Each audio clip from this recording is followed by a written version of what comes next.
camera. Any questions right now up to this point? Yes, sir. Yeah, do you eventually talk about chakras and how to maintain them, clean them? Or Yes. In fact, that's part of the presentation, so you'll get a chance to see some of that. Yes? Can I ask more than one question at a time? Let's see. The first one is, this is just some quickies, that was it Chinese Healthway Institute where we had 3 pictures of the people? Right. Okay. Hold the mic up to your mouth.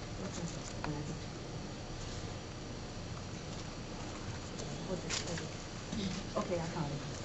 How do we clean up this imprinted anger? If you have an argument and you have all the negativity in the house or in this area. The question is, how do you clean up the imprinted anger? Now, most of us who are even a little bit conscious today, because it's a fad, we've all heard of what? Feng Shui, right? Everybody raise your hand. If you've heard of Feng Shui, raise your hand. Right? It's pretty popular, okay? Feng Shui has been around for tens of thousands of years. Now, Feng Shui is energy arrangement and alignment of various things in your environment to create a better flow of qi. Now, that's one way. There's other ways of doing it. We can smudge. We can burn incense. We can bring in good ionization and ozonation equipment to actually clean up some of the toxic particulate in the air. All of those. Praying in an environment, meditating in an environment, doing qi practice in an environment, all of those things have a profound effect on changing the energy. Also, getting rid of certain things that no longer serve a positive purpose in your environment. Say if you have old clothes that you're not using anymore.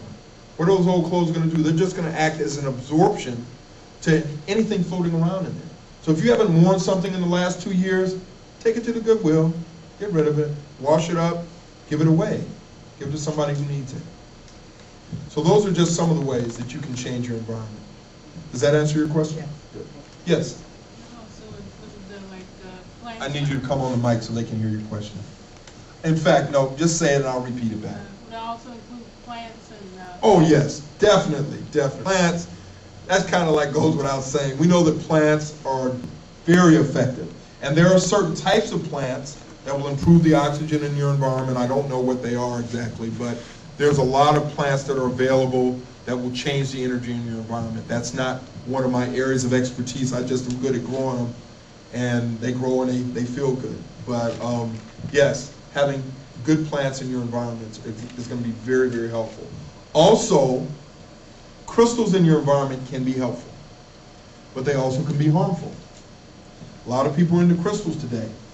Crystals absorb tremendous amounts of energy. And if you don't clean your crystals regularly, you get a backflush of that energy coming back out into your environment. Also, counterindications for not having crystals in your environment if you have cancer or if you're recovering from cancer. Crystals produce so much energy, they overactivate the lower chakras. And unfortunately, cancer thrives on high positive energy. And if your lower chakras are overactivated, it will feed cancer. So crystals can be used by a crystal healer on someone who has cancer if you're using the crystal to magnify your chi when you're healing. But to actually sleep with crystals, wear crystals, and that includes precious gemstones, diamonds, rubies, sapphires. If you have cancer or if you're with someone who has cancer, those things need to be taken and put in a place that's out of the sleeping space. Also, if you have trouble sleeping at night, get the crystals out your bedroom. Get them out of your bedroom. So crystals is a whole nother subject, and I do some work. Part of my healing practice, I use crystals. They're very powerful. But crystals are not just something that you want to just go into, oh, here's a nice crystal. Because a crystal absorbs whoever energy they had. If you have a piece of jewelry with a nice stone in it, and it was worn by someone else, their energy imprint is in it, you need to clean it.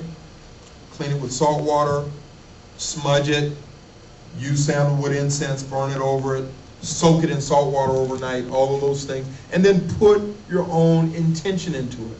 Say whatever prayer, whatever invocation, whatever energy, whatever you want to say to that. Crystals have intelligence.